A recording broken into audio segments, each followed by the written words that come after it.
Comenzamos con Alvar, esta empresa que tiene división primaria, que es, bueno, es casi el 90% de la facturación de Alvar, con una capacidad de 460.000 toneladas anuales en su producción, después elaborados, donde hay extruidos, foie y entre otras cosas. A la vez tienen consultoría en lo que es trabajos de ingeniería y todo lo demás. Lo que pasó también es que contrató una empresa en Uruguay llamada Electa, donde trajo buenos resultados. A ver si lo tengo por aquí. Mm, Electa, de hecho, ha tenido ingresos operativos por 1.395 millones o 36 millones de dólares contra, bueno, en noviembre recién empezó a actuar, pero en estos 6 meses eh, ganó 10 veces más que 2 meses a partir de noviembre que empezó. Otra cosa de novedades o de así curiosas es que el consumo del aluminio, si bien mejoró de cuatrimestre a cuatrimestre, me refiero desde mayo a agosto respecto a enero a abril, que fue muy mal cuatrimestre, ya que produjo o consumió 3.000 unidades 3.000 toneladas menos que el mismo primer cuatrimestre de enero y una baja de casi el 11%. Eh, Acá el consumo se redujo a apenas 2,6. De hecho, en la revista que nos da la Cámara Argentina del Aluminio, hay malas perspectivas según el presidente. O sea que, bueno, más que mal o mal que bien, problemas políticos es igual a problemas económicos. O sea, con mala visión a un futuro. Después otra cosa que me llamó la atención es las tendencias de sillas y muebles en aluminio, como, bueno, promoviendo la sustentabilidad y el reciclado y todo lo demás, lo que el aluminio, eh, bueno, fortalece ante que el plástico, ¿no? Bueno, esas son en la apertura, vamos a los números. El ejercicio 2022-2023 que termina, es el número 54, cierra con un saldo positivo de 69.923. Si bien es un 6,7% mayor, el resultado antes de impuestos fue de 75.623 y es un 32,8% menor al ejercicio anterior, donde se imputó recupero de ajustes por inflación impositivo. Viendo el esquema de saldos en el balance, tenemos fehacientemente 3.400 millones más que el ejercicio pasado, pero esto es porque se tiene 41.000 millones menos en el cargo de impuesto a las ganancias, atribuido al ajuste por inflación recuperado por 19.000 millones, tanto impositivo como contable, ¿no? Eso hizo que la alícuota se reduzca alrededor de... ¿Cuánto es? 757.500.000, 7%.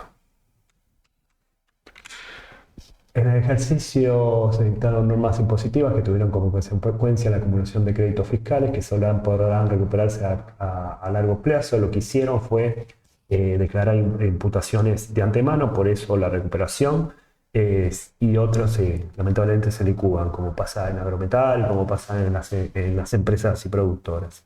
Se han emitido una obligación negociable clase 6 por 100 millones de dólares. Como no tenías acostumbrado a pagar una buena tasa, ahora paga nada más que 0% con dólar link, licuando la inflación que venga o la depreciación del dólar en el mundo, ¿no?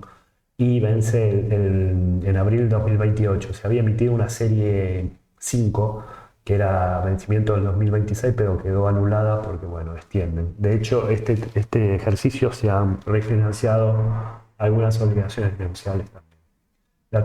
La utilización del medio de la capacidad instalada por fin se llegó casi al máximo. REA lo utiliza completamente. Lo que pasa empezó en diciembre y esto da 94,5%. El año pasado fue de 79,4%. Algunas cosas que tenemos, bueno, esto es la obligación número 6 que fue integrada al peso al tipo inicial. y paralelo al tipo de cambio. Esto es la emisión aplicable conforme a los términos dispuestos con 60 meses, como dijimos en el 2028, ¿no? Después, bueno, lo de los fiscales, lo del proyecto del parque eólico que continúa. El periodo se destacó por haber retomado el nivel de producción previo a la pandemia. En virtud de eso, la producción fue incrementándose mensualmente al ritmo de la normalización operativa de las cubas del área de electrolisis. No solo es electrolisis, como dije, hay proyectos, bueno, de reducir o aumentar la eficiencia energética ahorrándola mediante rediseño de cubas para justamente ahorrar hasta un 4%, valores prácticamente marginales. Los ingresos por venta suman 325.800 millones, una baja del 12,2% respecto al año pasado. Los costos de venta dan 269.600 millones, una suba del 6,1%. El margen de EBITDA, por ende, es la mitad prácticamente del año pasado, 16% nomás. La existencia registrada son de 181.800 millones, una suba del 9,5%. El año pasado subieron 28,8%, lo cual hay más rotaciones este año. A valores teóricos, ¿no? El precio de aluminio, ya que no se tiene bien el volumen, al 30 del 6 era de 2.096, el año pasado era 2.280, pero el año pasado llegó a máximos a 4.000, este año apenas superó los 2.600. El principal insumo, la ilumínica, se mantiene más o menos entre 3.40 y 3.45, esto no pasa nada, pero sí el precio del aluminio primario, que es el que tiene que vender al bar para poder exportar y para poder venderlo o para poder tenerlo como referencia, es el que baja. Viendo los precios, acá vemos, esta es la evolución, como dije, apenas superó los 1.600, llegando a 2.680 y llegando a un bajo de 2.096. En cambio, el año pasado se llegó hasta 4.000 y terminó en 2.000, más o menos 280. Yendo a las existencias, tenemos, bueno, como dijimos, 15.000 millones más que el año pasado, llegando a 181.793 millones de pesos. Y esto está dado principalmente por productos terminados, ¿no? La mayor parte. El 85,7% de la facturación proviene del segmento de aluminio primario, baja un 14,2% por precios. La edición aluminio elaborado, el 12%, sube un 1,9%. Lo que sube mucho en los envases. Si se ven los gráficos de estas estadísticas, vemos que los envases son 5 veces más de lo que se fabricaba el año pasado. Es decir, se está dejando un poco el plástico del lado. Donde lo tengo por acá, lo tengo por acá. Los envases hoy se fabrican más, alrededor de 20.000 toneladas. Hace 5 o 20 años se fabricaban apenas 5.000. O sea, son 4 gas y los envases de aluminio es lo que más está pegando, ¿no? Para tener en cuenta. Bueno, la edición de aluminio sube un 1,9, la generación de energía. De hecho, esta división tiene una subida gradual y siempre ascendente, comparado con la del aluminio primario, que depende más del precio. La generación de energía baja un 7,5, trabajos de ingeniería, construcciones y montaje crecen un 36,8, se factura al exterior un 53,2, 99,8% de aluminio primario, y esta baja en dólares un 6,1%. En el plano local bajaron un 0,7%. Si se toma en pesos, esta baja es del 20%. Yendo a los segmentos, tenemos que aluminio primario baja de 325,7 billones a 279,3. Primario sube de 35.688 millones a 36.364. Generación de energía baja de 7.500 millones a 6.937. Y por último, lo que es ingeniería, construcciones y montajes industriales sube de 2.347 millones a 3.211 millones por, bueno, mayor publicidad y promoción a este tipo de trabajo. En el externo, como dije anteriormente, esto ¿cuánto era? Para dar el valor en dólares de 712,5 millones de dólares, una disminución del 6,1%. La producción de aluminio primario sube 19,1%, los elaborados suben 13,8% interanual y es el más alto en 5 años. Los despachos de aluminio primario suben 14,1%, el despacho hacia el exterior, que es 68,7% del total, sube un 16,1%, esto en los aluminios primarios. En elaborados suben un 13,1%, como dije, una suba ascendente desde hace muchos años, principalmente por laminados gruesos y foil.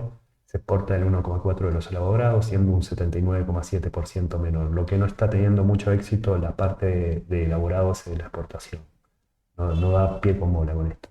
El despacho de energía por la hidroeléctrica Futaleufú, que tuvo grandes crecientes, pero bajó en la sequía de abril a junio, sube en un 4,5%.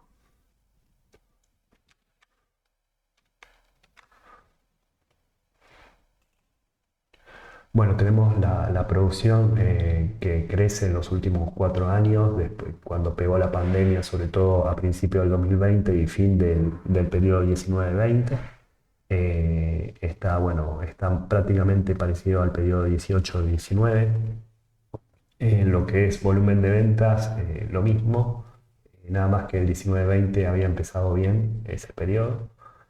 En elaborados, como dije, sigue creciendo. Hoy se fabrican 8.000 toneladas más, despachan 8.000 toneladas más que hace 5 años.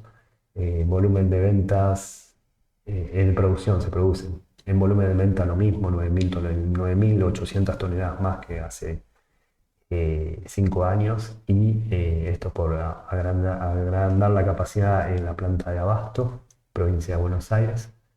Y como dije, falla en la exportación todavía, o no hay tanta demanda. Y la hidroeléctrica, bueno, sube un poquito.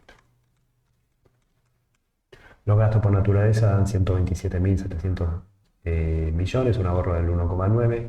Sueldos y cargas sociales suben un 6,9 por mayor plantilla, honorarios por servicio suben 6,8 y gastos generales bajan un 1,6. La dotación es de 2.253 empleados, que son más que 2.179 al cierre del 2021-2022, subiendo 3,4%.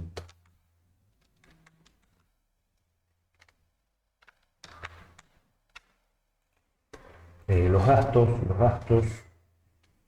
tenemos en la página 3940. Bueno, 30.250 millones, o sea, 2.000 millones más en honorarios de retribuciones por servicio, 1.200 millones más en sueldos y jornales y gastos generales 500 millones, 200 millones.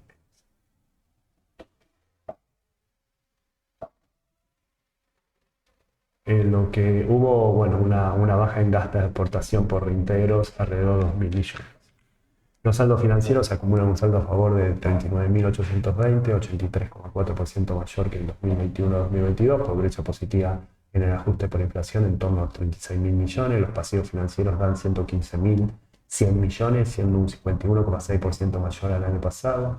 El 87% de esta deuda es en dólares. La posición monetaria en moneda extranjera da 103.700 millones, aumenta el déficit en 89% por reducción en cuentas comerciales por cobrar. Y el flujo en efectivo de 19.604 millones, 54,9% menor al año pasado, principalmente por adquisición de propiedad, planta de equipo, de inversión en el parque eólico. Eso tiene mucho que ver. Y ampliación de capacidades. Bueno, viendo los costos, tenemos una diferencia de RECAM de alrededor de 36.000 millones, como dijimos, lo que hace mayor resultado financiero a favor. La, la deuda aumenta principalmente es esto lo de ahora, por bueno, gastos bancarios comunes, mayor, mayor en poder de obligaciones negociables, y mayores suscripciones, perdón, sería la palabra. Después Lo que es en moneda extranjera se tiene, el año pasado se tenía 130 millones de dólares en cuentas por cobrar comerciales, este año se cerró con 33,3 millones, que eso figura en el activo. Otros valores tenemos que la posición pasiva es de 78,1 millones de dólares, el año pasado era 6,6 nomás. Eh, lo que es el ratio de deuda sobre EBITDA, el año pasado llegaba a 0,50, este año 2,48, producto de menores gastos operativos. Tenemos que tener en cuenta que el EBITDA es la mitad del año pasado y mayor deuda también, lo cual hace que se aumente 5 veces más la ratio este. Es una mala medida bueno, para el análisis, ¿no? En el resultado. Y lo mismo con el flujo de fondos, que baja el flujo o que sube por lo menos la adquisición de propiedad de planta de equipo más de 5 veces, lo cual hace que el flujo de fondos retroceda a 23.000 millones, más de 23.000 millones de pesos. Bueno, se convocó la asamblea para el 25 del 10, donde entre otros temas se disputará la disposición del monto de 68.212 millones, no se va a repartir todo esto, que es un montón. Eh, Implica también mucho, no creo.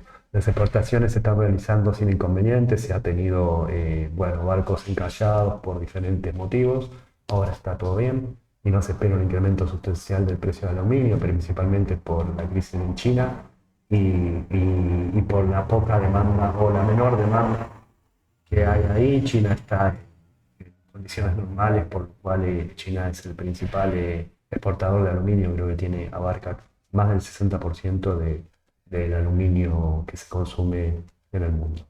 Se sigue trabajando en la incorporación de energía en el parque eólico para 81 megawatts más, con una inversión de 130 millones de dólares.